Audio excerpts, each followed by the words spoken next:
Caudill brings a high-energy British rock vibe to coastal Alabama. Years ago, people used to tell him he looked like Rod Stewart, but Caudill had no idea who that was.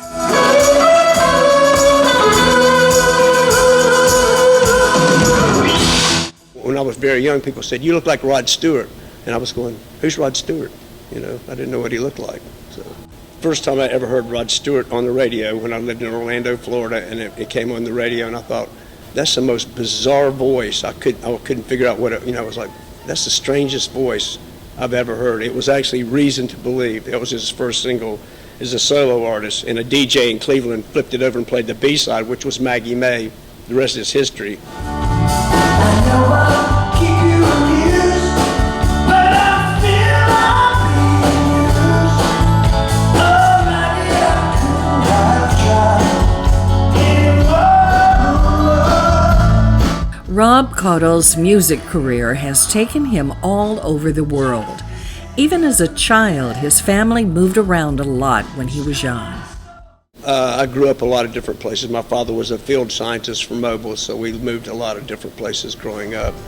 And I actually went to high school and junior college in Florida, and I started playing music there. I was a bass player. This guy said, "Get a bass, we'll start a band." So I started playing bass, and 2 weeks later I was playing clubs around Orlando, and then I moved to Memphis to actually go to study music.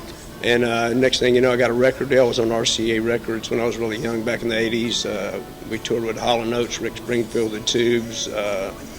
And then we did really well, and then the band broke up, like bands do, after we sold 500,000 records. So I stayed in Memphis, played music, did some session work with Joe Walsh from the Eagles, just knocked around and did that for years.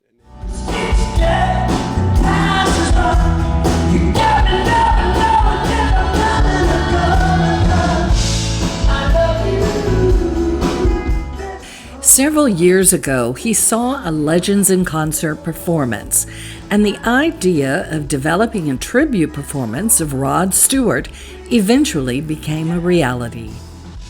I went to Vegas, saw the show, and I was like, I could do that. So I went home, started studying videos, watching, mannerisms, working on my British accent, the whole bit, and I sent a tape to Legends, and about a year later they called me and asked me to do some shows with them, and I've been working with them ever since. So. Rob Caudill was among the first group of tribute artists to perform at Legends in Concert OWA when it opened last year. He says he's happy to be back in coastal Alabama.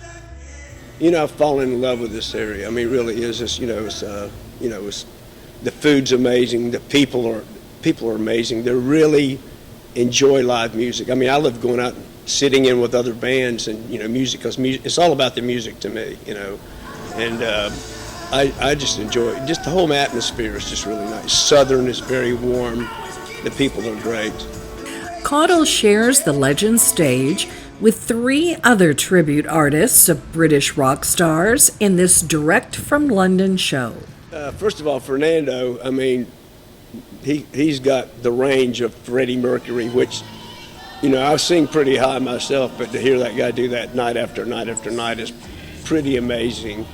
And Michael is George Michael. He's got that tone. He's got that swagger, and I can't say enough about Russ. He's just amazing. He's amazing. He's Elton John. I've watched his rehearsals and watched him play piano, and it really is amazing to hear him.